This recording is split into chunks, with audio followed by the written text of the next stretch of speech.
நமது மெய்ப்பரும் நமது மீட்பரும் நமது ஆண்டவருமாகிய இயேசு கிறிஸ்துவில் பிரியமான உறவுகளே, அருள்ஒளி இணையதளம் வழியாக வத்திக்கான் வானொலி நிகழ்ச்சிகளை நாள்தோறும் உங்களுக்காக நாம் ஒளிபரப்பி வருகிறோம்.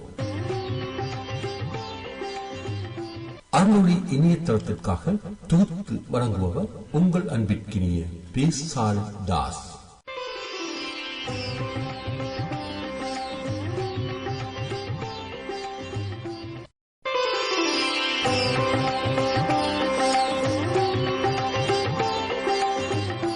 லவ்தேத்து இயேசுஸ் கிறிஸ்துஸ்.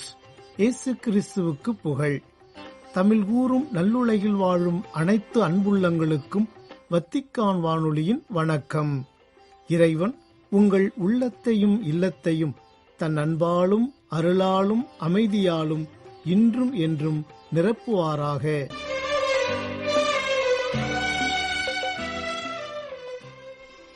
அன்பு நேயர்களே, வத்திக்கான் வானொலி இன்று உங்களுக்கு வழங்கவிருப்பவை: தடம் தந்த தகைமை, திருத்தந்தையின் புதன் மறைக்கல்வி உரை மற்றும் செய்திகள்.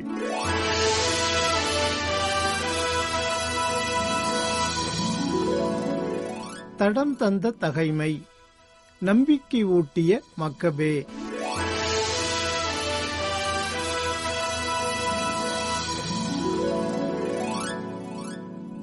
மக்கபே தம் ஆட்கள் 6000 பேரையும் ஒன்று திரட்டினார்.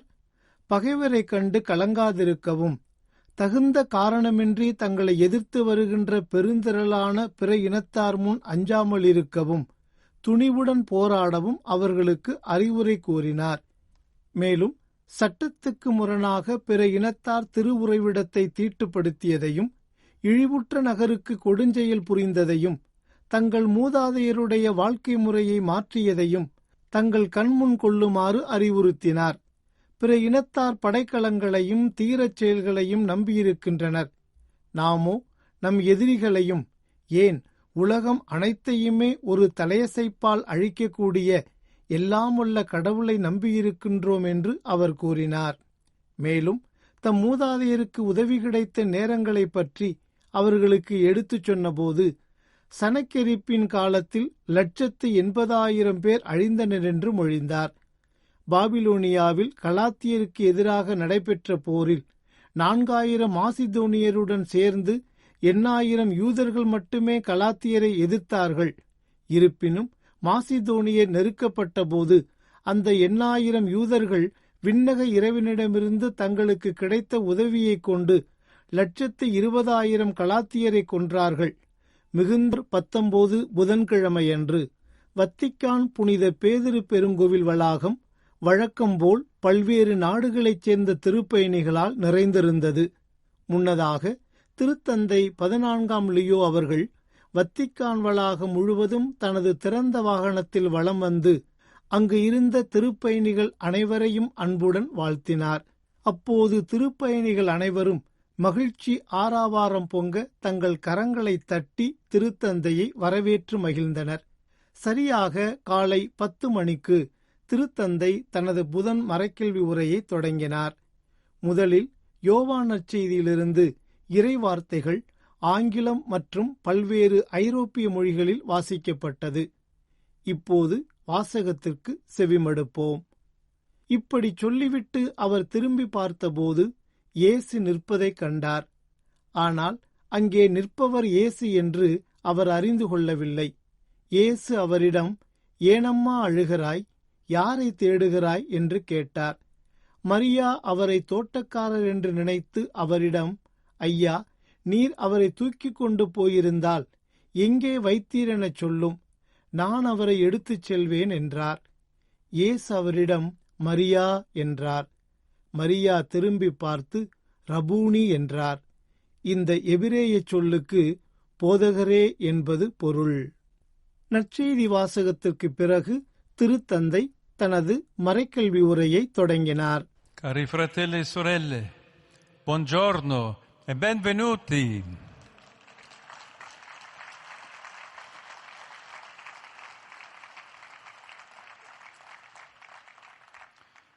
Stiamo riflettendo in questo anno giubilare dedicato alla speranza sul rapporto fra la risurrezione di Cristo e le sfide del mondo attuale, ossia le nostre sfide. Talvolta anche a noi Gesù, il vivente, vuole chiedere: perché piangi? Chi cerchi? Le sfide, infatti, non si possono affrontare da soli e le lacrime sono un dono di vita quando purificano i nostri occhi e liberano il nostro sguardo. அன்பு நிறைந்த சகோதரர் சகோதரிகளே, எதிர்நோக்கிற்காக அர்ப்பணிக்கப்பட்ட இந்த யூபிலி ஆண்டில் கிறிஸ்துவின் உயிர்த்தெழுதலுக்கும் இன்றைய உலகின் சவால்களுக்கும், அதாவது நமது சவால்களுக்கும் இடையிலான உறவை பற்றி நாம் சிந்தித்துக் கொண்டு வருகின்றோம். சில வேளைகளில் நீங்கள் ஏன் அழுகிறீர்கள், யாரை தேடுகிறீர்கள் என்று வாழும் இயேசு நம்மிடமும் கேட்க விரும்புகிறார். உண்மையில் சவால்களை நாம் தனியாக எதிர்கொள்ள முடியாது. மேலும் கண்ணீர் நம் கண்களை தூய்மைப்படுத்தி நம் பார்வையை தெளிவாக்கும் போது அது வாழ்க்கையின் கொடையாக அமைகின்றது. மற்ற நற்செய்திகளில் காணப்படாத ஒரு விவரத்திற்கு நற்செய்தியாளர் யோவான் நம் கவனத்தை ஈர்க்கிறார். அதாவது, வெற்றுக்கல்லறைக்கு அருகில் மகதலா மரியா அழுது கொண்டிருந்த போது அவர் உயிர்த்தெழுந்த இயேசுவை உடனடியாக அடையாளம் காண முடியவில்லை. ஆனால் அவர் அவரை தோட்டக்காரர் என்று நினைத்தார். அவர் சிலுவையில் அறையப்பட்டிருந்த இடத்தில் ஒரு தோட்டம் இருந்தது. அங்கே புதிய கல்லறை ஒன்று இருந்தது. அதில் அதுவரை யாரும் அடக்கம் செய்யப்படவில்லை. அன்று பாஸ்கா விழாவுக்கு ஆயத்த நாளாயிருந்ததாலும் அக்கல்லறை அருகில் இருந்ததாலும் அவர்கள் இயேசுவை அதில் அடக்கம் செய்தார்கள் என்று புனித வெள்ளியன்று கதிரவன் மறையும் வேளையில் இயேசுவின் அடக்கம் பற்றி விவரிக்கும் வாசகம் மிகவும் துல்லியமாக இருக்கின்றது. இவ்வாறு ஓய்வு நாளின் அமைதியிலும் ஒரு தோட்டத்தின் அழகிலும் இறைமகன் இயேசுவின் மீதான துரோகம், கைது, கைவிடுதல், கண்டனம், அவமானம், கொலை ஆகியவற்றால் கட்டவிழ்த்து விடப்பட்ட இருளுக்கும் ஒளிக்கும் இடையிலான வியத்தகு போராட்டம் முடிகின்றது. தோட்டத்தை பயிரிடுவதும் பராமரிப்பதும் தான் இயேசு நிறைவேற்றிய தொடக்கப்பணி. சிலுவையில் அவர் கூறிய இறுதி வார்த்தையான எல்லாம் நிறைவேறிற்று என்பது ஒவ்வொரு நபரும் அவர் ஆற்றிய அதே பணியை மீண்டும் ஆற்றிட வேண்டும் என்ற அழைப்பை விடுக்கின்றது. இந்த காரணத்திற்காகத்தான் தலை சாய்த்து அவர் ஆவியை ஒப்படைத்தார் என்று பார்க்கின்றோம். அன்புள்ள சகோதரர் சகோதரிகளே, மகதலா மரியா தோட்டக்காரரை சந்திப்பதாக நினைத்ததில் முற்றிலும் தவறு இருக்கவில்லை. உண்மையில் அவர் மீண்டும் தனது சொந்த பெயரை கேட்டு புதிய மனிதரிடமிருந்து தனது சொந்த பணியை புரிந்து கொள்ள வேண்டியிருந்தது. யோவான் எழுதிய திருவெளிப்பாட்டு நூலில் இதோ நான் அனைத்தையும் புதியது ஆக்குகிறேன் என்ற இறைவார்த்தை இதனை எடுத்துக்காட்டுவதாக இருக்கின்றது. மனிதர் தோட்டத்தின் பாதுகாவலராக இல்லாவிட்டால் அவர் அதை அழிப்பவராக மாறுகிறார் என்பதை ஆழ்நிலை அருள் சிந்தனையின் பார்வையின் அவசர தேவை என்று முன்னாள் திருத்தந்தை பிரான்சிஸ் அவர்கள் தான் எழுதிய இறைவா உமக்கே புகழ் என்ற திருத்தூது மடலில் சுட்டிக்காட்டியுள்ளார். ஆகவே கிறிஸ்தவ எதிர்நோக்கு என்பது இன்று அனைத்து மனிதகுலமும் எதிர்கொள்ளும் சவால்களுக்கு பதிலளிக்கின்றது. அதாவது, சிலுவையில் அறையப்பட்டவர் ஒரு விதை போல வைக்கப்பட்ட தோட்டத்தில் தங்கி உயர்ந்து அதிக கனிகளை கொடுப்பதன் வழியாக. விண்ணுலகு தொலைந்து போகவில்லை, ஆனால் மீண்டும் கண்டுபிடிக்கப்பட்டது. இயேசுவின் இறப்பும் உயிர்ப்பும் ஒருங்கிணைந்த சூழலியலின் ஆன்மீகத்தின் அடித்தளமாகும். அது இல்லாமல் விசுவாசத்தின் வார்த்தைகள் யதார்த்தத்தில் ஈர்ப்பு இல்லாமல் இருக்கும். மேலும் அறிவியலின் வார்த்தைகள் இதயத்தை தொடாது, வெறுமனே வெளியே இருக்கும். சுற்றுச்சூழல் சீரழிவு, இயற்கை வளங்களின் குறைவு மற்றும் மாசுபாடு ஆகியவற்றால் எழும் பிரச்சினைகளுக்கு அவசர மற்றும் பகுதியளவு பதில்களின் தொடராக சுற்றுச்சூழல் கலாச்சாரத்தை குறைக்க முடியாது.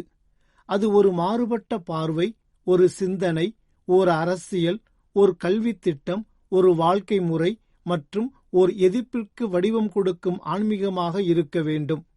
இந்த காரணத்திற்காகவே நாம் ஒரு சுற்றுச்சூழல் மாற்றத்தை பற்றி பேசுகிறோம்.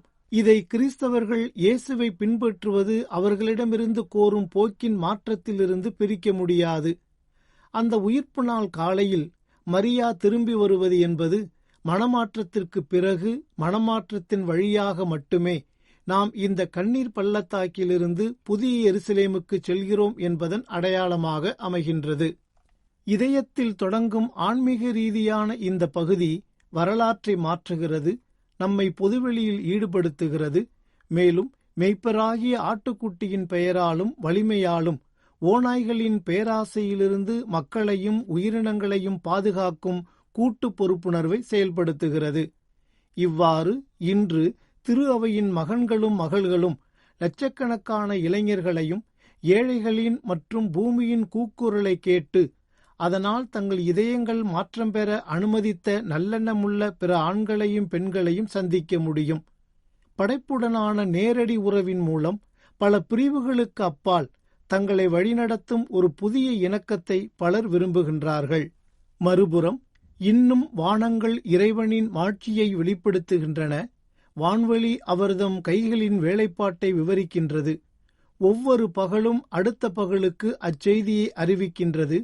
ஒவ்வொரு இரவும் அடுத்த இரவுக்கு அதை பற்றிய அறிவை வழங்குகின்றது. அவற்றுக்கு சொல்லுமில்லை, பேச்சுமில்லை, அவற்றின் குரல் செவியில் படுவதுமில்லை. ஆயினும் அவற்றின் அறிக்கை உலகெங்கும் சென்றடைகின்றது என்று திருப்பாடலில் வாசிக்கின்றோம்.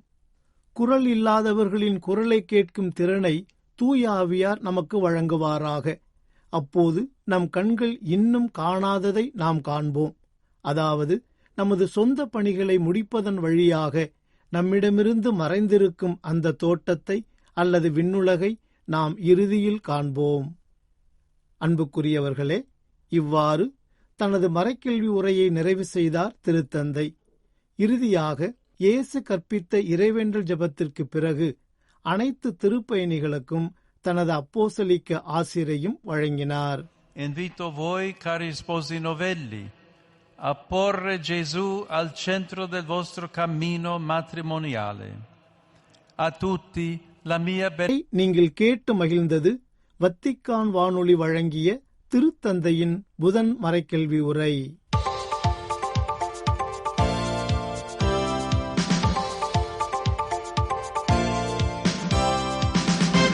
செய்திகள். புலம்பெயர்ந்தோரின் மாண்பு பாதுகாக்கப்பட வேண்டும் என்ற அமெரிக்க ஆயர்களின் அறிக்கையை தான் ஆதரிப்பதாக செய்தியாளர்களிடம் கூறினார் திருத்தந்தை 14ஆம் லியோ. நவம்பர் 18 திங்களன்று திருத்தந்தையர்களின் கோடைகால ஓய்விடமான காஸ்தல் கந்தோல்ஃபோவில் செய்தியாளர்களின் கேள்விகளுக்கு பதிலளித்த போது இவ்வாறு தெரிவித்த திருத்தந்தை, புலம்பெயர்ந்தோர் மனிதாபிமானத்துடனும் மாண்புடனும் நடத்தப்பட வேண்டும் என்றும் கேட்டுக்கொண்டார். உக்ரைனில் போர் நிறுத்தம் இல்லை என்றும் அங்கே மக்கள் ஒவ்வொரு நாளும் இறந்து கொண்டிருக்கிறார்கள் என்றும் கூறிய திருத்தந்தை, போரை முடிவுக்கு கொண்டுவர போர் நிறுத்தம் மற்றும் உரையாடல் அவசியம் என்றும் வலியுறுத்தினார். புலம்பெயர்ந்தோரை இன்னும் மனிதாபிமானத்துடன் நடத்த வேண்டும் என்று அமெரிக்க ஆயர்கள் அண்மையில் கூறியதை ஆமோதித்த திருத்தந்தை, கத்தோலிக்கர்களும் நல்லெண்ணமுள்ள மக்களும் புலம்பெயர்ந்தோரை மாண்புடன் நடத்த வேண்டும் என்ற ஆயர்களின் அழைப்பிற்கு செவிமடுக்க வேண்டும் என்றும் விண்ணப்பித்தார். எல்லைகளை கட்டுப்படுத்தும் உரிமை நாடுகளுக்கு உண்டு என்பதை உறுதிப்படுத்திய அதேவேளை, நீண்ட காலமாக ஆவணமின்றி குடியிருப்போரை தவறாக நடத்துவதை விமர்சித்த திருத்தந்தை, குறிப்பாக நாட்டில் பல ஆண்டுகள் வாழ்ந்து வரும் மக்களை அவமரியாதையாக நடத்துவது வேதனை அளிப்பதாக தெரிவித்தார். நைஜீரியாவில் இடம்பெற்று வரும் வன்முறையை கண்டித்த திருத்தந்தை, இது கிறிஸ்தவர்கள் மற்றும் முஸ்லிம்கள் உள்ளிட்ட இரு சமூகத்தினரையும் பாதிப்பதாக கூறியதுடன் வன்முறையை போர் பொருளாதாரம் மற்றும் நிலத்திற்கான போட்டியுடன் இணைத்து மத சுதந்திரம் மற்றும் அமைதியின் அவசியத்தையும் வலியுறுத்தினார். தான் ஒரு மறைப்பணியாளராக பணியாற்றிய பெரு உட்பட லத்தீன் அமெரிக்க நாடுகளுக்கான சாத்தியமான எதிர்கால பயண திட்டங்கள் பற்றி குறிப்பிட்ட திருத்தந்தை, திட்டமிடல் சவாலானது என்றாலும் பயணம் செய்வதை தாம் விரும்புவதாகவும் அடுத்த ஆண்டுக்கான பயணங்களை திட்டமிட தொடங்குவதாகவும் அவர் கூறினார். நவம்பர் 17 இத்திங்களன்று உலகம் முழுவதும் பணியாற்றும் திருப்பீட தூதரக அதிகாரிகளுடன் திருப்பீடத்தில் நிகழ்ந்த சந்திப்பொன்றில் அவர்களை எதிர்நோக்கின் திருப்பயணிகளாக இருக்க வேண்டும் என்றும், குறிப்பாக நீதி மற்றும் அமைதியின்றி தவிக்கும் இடங்களில் மக்களுக்கு நம்பிக்கை அளிக்க வேண்டும் என்றும் வலியுறுத்தினார் திருத்தந்தை 14ஆம் லியோ. சவாலான சூழல்களில் பணியாற்றும் போது தங்கள் விசுவாசத்தை வலுப்படுத்தவும் மற்றும் தங்கள் பணியை புதுப்பிக்கவும் அழைப்பு விடுத்ததோடு திரு அவைக்கு அர்ப்பண உணர்வுடன் அவர்கள் ஆற்றி வரும் பணியையும் பாராட்டினார் திருத்தந்தை. இறைவேண்டல், அருள் அடையாளங்கள் மற்றும் குழும வாழ்வு மூலம் தங்கள் அருள் பணித்துவ வாழ்வின் அடையாளத்தை தக்க வைத்துக் கொள்வதன் முக்கியத்துவத்தை வலியுறுத்திய அதேவேளை தங்களை தனிமைப்படுத்திக் கொள்ளும் சோதனையை எதிர்த்து நிற்கவும் கேட்டுக்கொண்டார் திருத்தந்தை. மேலும் கிறிஸ்துவின் மீது தாகம் கொண்ட சீடர்களாக தூதரக அதிகாரிகள் இருக்க வேண்டும் என்றும் தங்கள் பணி வாழ்வில் நற்செய்தியை மையப்படுத்தி வாழும் ஒரு பாணியை கடைபிடிக்க வேண்டும் என்றும் கேட்டுக்கொண்ட திருத்தந்தை தங்கள் இல்லங்களில் ஆன்மீக மையமாக திகழும் சிற்றாலயத்தை நினைவு கூர்ந்து தங்கள் கவலைகளை போக்கவும் தங்கள் பணிகளுக்கு வழிகாட்டவும் அதன் அருளை சார்ந்து இருக்குமாறு அவர்களை ஊக்குவித்தார். இறுதியாக உலகெங்கிலும் அதிகம் தேவைப்படும் இடங்களுக்கு அமைதி, நீதி மற்றும் நற்செய்தியை கொண்டு செல்லும் தங்கள் பணியில் தூதரக அதிகாரிகள் உறுதியுடன் இருக்க வேண்டும் என்று வலியுறுத்தி தனது உரையை நிறைவு செய்தார் திருத்தந்தை. கனடாவின் கீவார்டின் லே பாஸ் பெருநகரத்தின் புதிய பேராயராக அமலமரி சபையைச் சேர்ந்த அருள்பணியாளர் சூசை ஜேசு அவர்களை நியமனம் செய்துள்ளார் திருத்தந்தை 14ஆம் லியோ. அருள்பணியாளர் சூசை ஜேசு அவர்கள் முன்பு எட்மண்ட் மறைமாவட்டத்தில் உள்ள பூர்வகுடி திரு இருதய பங்குத்தளத்தின் பங்குத்தந்தையாகவும் மாநில தலைவரின் ஆலோசகராகவும் பணியாற்றினார். கனடாவின் மிகப்பெரிய மறைமாவட்டங்களில் ஒன்றான கீவார்டின் லே பாஸ் மறைமாவட்டம் பரந்த வடக்கு பகுதிகளை உள்ளடக்கியது. மேலும் அருள்பணியாளர் ஜேசு அவர்களின் பரந்துபட்ட பங்கு பணி மற்றும் நற்செய்தி அறிவிப்பு பணி அனுபவங்கள் யாவும் தலத்திரு அவைக்கு நிறைந்த பயனை கொண்டு வரும் என்று எதிர்பார்க்கப்படுகின்றது. கனடாவின் வடக்கு மற்றும் பூர்வகுடி சமூகங்களில் திரு அவையின் இருப்பு மற்றும் வெளிப்பாட்டை வலுப்படுத்த திருத்தந்தையின் தொடர்ச்சியான முயற்சிகளின் ஒரு பகுதியாக இந்த நியமனம் வந்துள்ளது என்பது குறிப்பிடத்தக்கது. வங்கதேசத்தில் உள்ள கிறிஸ்தவர்கள் அமைதியை வலியுறுத்தவும் அண்மை கால வன்முறையை கண்டிக்கவும் அதன் தலைநகர் டாக்காவில் அமைதி பேரணி மற்றும் உள்ளிருப்பு போராட்டத்தை நடத்தியுள்ளது. டாக்காவின் துணை ஆயர் தியோடோனியஸ் கோம்ஸ் அவர்களால் அறிவிக்கப்பட்ட இந்த நிகழ்வு அடிப்படைவாதத்தை நிராகரித்து அனைத்து கலாச்சாரங்கள் மற்றும் மதங்களை மதிக்கும் ஓர் ஒருங்கிணைந்த நாட்டிற்காக அழைப்பு விடுப்பதை நோக்கமாக கொண்டுள்ளது என்று குறிப்பிட்டார். கத்தோலிக்க தலங்களான அன்னை மரியா பேராலயம் மற்றும் புனித வளனார் கல்லூரி அருகே அண்மையில் நடந்த குண்டுவெடிப்பு தாக்குதலுக்கு பின்னரே இந்த ஆர்ப்பாட்டம் இடம்பெற்றது என்பது குறிப்பிடத்தக்கது. இத்துடன் வத்திக்கான் வானொலியின் தமிழ் ஒலிபரப்பு நிறைவு பெறுகின்றது. வணக்கம். வணக்கம்.